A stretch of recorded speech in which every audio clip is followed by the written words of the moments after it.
नमस्कार दोस्तों, आप सभी का स्वागत है आपके अपने YouTube चैनल पर। आज मैं एक रोमांस ड्रामा फिल्म की व्याख्या करने जा रहा हूं जिसका नाम है दबो। स्टोरी को समझने के लिए वीडियो को आखिर तक देखना और कमेंट करके बताना आपको वीडियो कैसी लगी। और हाँ दोस्तों, वीडियो को लाइक और सब्सक्राइब करना ना भूलें। तो चलिए शुरू करते हैं। फिल्म की शुरुआत में हमें दिखाया गया है कि एक 60 वर्षीय बूढ़ा अपनी मछली पकड़ने की नाव पर रहता है जो समुद्र के किनारे से थोड़ा दूर है। पर्यटक उस पर मछली पकड़ने आते हैं और उस बूढ़े आदमी की मदद करते हैं। एक 16 साल की लड़की जो पिछले 10 सालों से इस नाव पर सवार है, मतलब वो 6 साल की उम्र से ही इस बोट पर है। उसने कभी बाहरी दुनिया नहीं देखी, उसके लिए एक नाव उसकी दुनिया है। बूढ़ा आदमी हर दिन एक यात्रा लाने के लिए एक छोटी नाव लेता है। उस दौरान ये लड़की बोट में अकेली खेलती है और उसके आने का इंतजार करती है। आदमी वापस आता है तो उसके लिए चीजें लाता है, उसके लिए खाना बनाता है, उसे नहलाता है, उसे हमेशा की तरह सुलाता है। इस बार 2 पर्यटक उसके बोट पर मछली पकड़ने के लिए आते हैं। वे ये जानते हैं कि ये बूढ़ा इस लड़की से शादी करने जा रहा है। फिर जब उसने उस लड़की को बोट में देखा तो वो उसका आनंद लेने लगे। तभी बूढ़ा उसे देखता है और उनकी ओर एक तीर चलाता है, जिससे दोनों घबरा गए और लड़की को छोड़कर चले गए। बूढ़ा लोगों का भविष्य भी बताता है। उनमें से एक ने उसे अपना भविष्य बताने के लिए कहा। बूढ़े का भविष्य बताने का एक अलग और अजीब तरीका है। नाव की साइड बॉडी पर एक झूला होता है। अब वो लड़की धीरे धीरे उस झूले में आगे पीछे चलती है।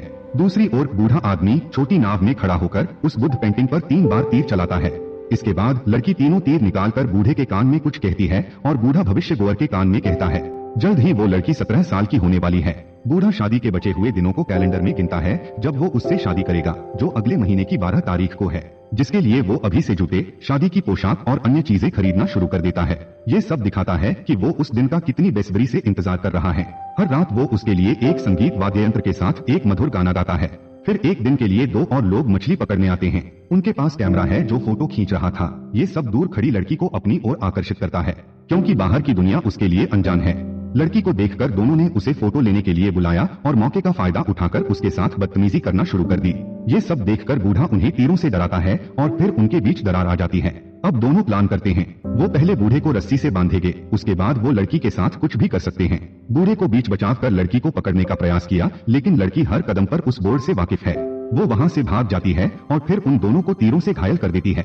ऐसे ही दिन बीतने लगे और कैलेंडर में दिन घट रहे हैं और शादी की तारीख नजदीक आती जा रही है। कुछ दिनों के बाद कुछ पर्यटक फिर आते हैं, जिसमें एक लड़का भी है।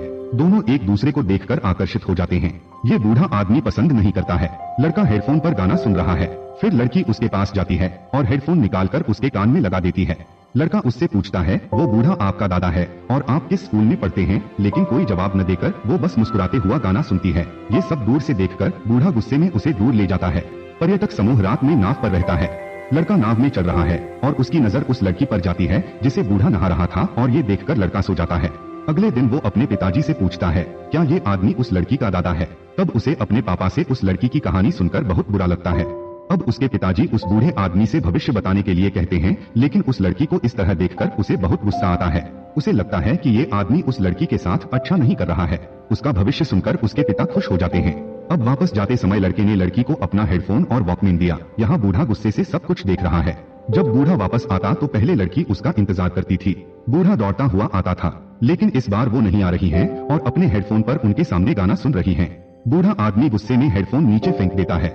रात में जब वो उसे नहाने के लिए लाता है, वो उसे नहाने नहीं देती। फिर अगले दिन बूढ़ा एक नया पर्यटक लाता है और साथ में उनके लिए एक तोहफा भी लेकर आता है उसे मनाने के लिए, लेकिन वो इसे तोड़ देती है। वो जाकर उस पर्यटक के पास बैठ जाती है, बूढ़े पर अपना गुस्सा जाहिर करती है और वो बूढ़ा गुस्से में कैलेंडर के बाकी सारे दिन काट देता है, क्योंकि अब वो जल्दी शादी करना चाहता है। कुछ दिनों बाद वही लड़का उसकी नाव पर वापस आता है। लड़की उसे देखकर बहुत खुश हुई। जिस तरह से लड़के ने उसे हेडफोन दिया, वो उस लड़के के लिए एक वाद्य यंत्र भी लाती है। फिर बूढ़ा आदमी नियत सीट पर एक तीर चलाता है। इससे लड़की गुस्से में उसका तीर तोड़ देती है। अब बूढ़ा आदमी रात में देखता है कि लड़की कमरे में नहीं है, बल्कि वो टूरिस्ट रूम में उसी लड़के के साथ है। उसी क्षण वो लड़के को घसीटता है और छोटी नाव पर ले जाता है और इंजन स्टार्ट करता है। लड़का उसे बताता है कि आप किसी लड़की को इस तरह से जबरदस्ती नहीं कर सकते। आपने उसे इतने सालों तक उसके माता पिता से दूर रखा है और अब मैं उसके माता पिता को ढूंढ लूंगा और उसे यहाँ से ले जाऊंगा। उसके जाने के बाद लड़की ने भी नाव लेकर भागने की कोशिश की, लेकिन बूढ़े ने उसे रोक लिया। उस रात बहुत तेज तूफान है और अगली सुबह बूढ़ा कैलेंडर को फाड़ देता है, क्योंकि अब फर्क नहीं पड़ता कि कितने दिन बचे हैं। उसे अभी जल्द ही उससे शादी करनी है। उन दोनों के लिए जो बेड अलग अलग थे, उन बेड को एक साथ बांध दिया। तब दिखाया जाता है लड़का किसी और नाव से वापस आया और बूढ़े को एक पोस्टर दिया जिसमें बच्ची के बचपन में लापता होने की खबर छपी है, यानी उसे उसके माता पिता मिल गए हैं और अब वो उसे लेने आया है। लेकिन बूढ़ा उस पोस्टर को फाड़ देता है। फिर लड़का लड़की को समझाने लगा कि अगर तुम यहाँ 10 साल से हो तो उस बूढ़े को छोड़कर आपको दुख होगा, लेकिन आप अपना पूरा जीवन यहाँ नहीं बिता सकते हैं, आपको यहाँ से निकलना होगा। बूढ़ा उसे डराने के लिए फिर तीर चलाता है, लेकिन इस बार लड़की सामने खड़ी है और वो धनुष को नीचे करता है। हमेशा की तरह रात में वो लड़की का हाथ पकड़कर सोता है, लेकिन इस बार वो अपना हाथ नहीं देती और जबरदस्ती गले लगाने पर थप्पड़ भी मार देती है। उनके इस व्यवहार से वो पूरी तरह स्तब्ध हैं। अगले दिन गुस्से में इंजन ठीक करते हुए वृद्ध को चोट लग गई, जिसे देखकर लड़की को बुरा लगा। जब वो उसका घाव साफ करने गई तो उसने उसे रोक लिया और नाराजगी में उसे थप्पड़ मारने लगा। जैसा उसने सोचा था, हालात बदल गए हैं। वो लड़की ही उसकी पूरी दुनिया थी जो अब बिखर गई है। लड़की को इस तरह पीटते देख लड़के ने गुस्से से कहा कि तुम इस लड़की का भविष्य क्यों नहीं बताते कि वो मेरे साथ जाएगी या तुमसे शादी करेगी। बूढ़ा धनुषबाण के लिए तैयार हो जाता है। 2 बार तीर छोड़ने के बाद तीसरा तीर निकलने से पहले लड़के ने लड़की को झूले से गिरा दिया, क्योंकि उसने बूढ़े की आंखों में क्रोध को अवशोषित कर लिया है और उसे डर था कि कहीं वो लड़की पर तीर न चला दे। फिर तीनों तीर निकालकर लड़की ने बूढ़े के कान में कुछ कहा और फिर अंदर जाकर शादी के लिए रखे सारे कपड़े बाहर फेंकने लगी। रात हो गई है, जाने की बात तो हुई होगी। लड़का और लड़की दोनों एक साथ बैठे हैं और लड़के ने किस करने की कोशिश की, लेकिन उसने मुंह मोड़ लिया। वो भी नहीं समझ पा रही है कि उसे क्या करना चाहिए। पूरी रात बूढ़ा एक शादी के कपड़े के पास बैठा है।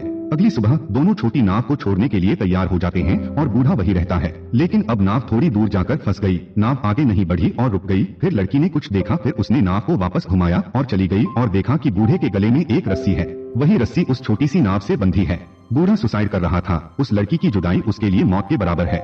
दोनों एक दूसरे को पकड़कर खूब रोते हैं। लड़का अब समझ गया था कि उनका रिश्ता किसी नाम की बात नहीं है और न ही शारीरिक संबंध बनाने के लिए है। उसके बाद लड़की बूढ़े को नहाने के लिए ले आती है। फिर दोनों एक दूसरे को तैयार करते हैं। हर चीज को जो पहनती थी उसे सजाती थी। पूरे रीति रिवाज से शादी हुई। दोनों ने एक दूसरे को स्वीकार किया और सभी शिकायतों को दूर किया। फिर दोनों छोटी नाव में थोड़ा दूर चले गए और वो लड़का उसी बड़ी नाव में है। आज बूढ़ा बहुत खुश है। वो लंबे समय तक धुन बजाता है, जिसकी धुन सुनकर लड़की सो जाती है। फिर वो उठता है और हवा में एक तीर चलाता है और पानी में कूदकर अपनी जान दे देता है। छोटी नाव खुद तैरकर बड़ी नाव पर आ गई, जिसमें बूढ़े की आत्मा लड़की को बहकाती है। एयरफॉल में उस बूढ़े का बाया तीर उस लड़की के पैर के ठीक बीच में पड़ता है और थोड़ी देर बाद लड़की के कपड़ों में खून नजर आ रहा है। बूढ़े ने उसे जिंदा नहीं छुआ, लेकिन उसकी मौत के बाद उसकी इच्छा पूरी हुई। अब दोनों जाने के लिए निकल पड़े, लेकिन छोटी नाव के साथ साथ बड़ी नाव ऐसे चलने लगी जैसे बड़ी नाव उनका पीछा कर रही हो। लेकिन जब लड़की मुस्कुराती है और हाथ दिखाती है, उसे अलविदा कहती है, धीरे धीरे बड़ी नाव टूटने लगती है और दूर हो जाती है। उस बूढ़े आदमी की आत्मा मुक्त हो गई है और यहीं पर फिल्म खत्म होती है। ऐसे और वीडियो के लिए सब्सक्राइब और लाइक करें और नोटिफिकेशन को भी चालू कर देना। वापस कल मिलते हैं एक नए मूवी के साथ। तब तक के लिए take care and bye bye.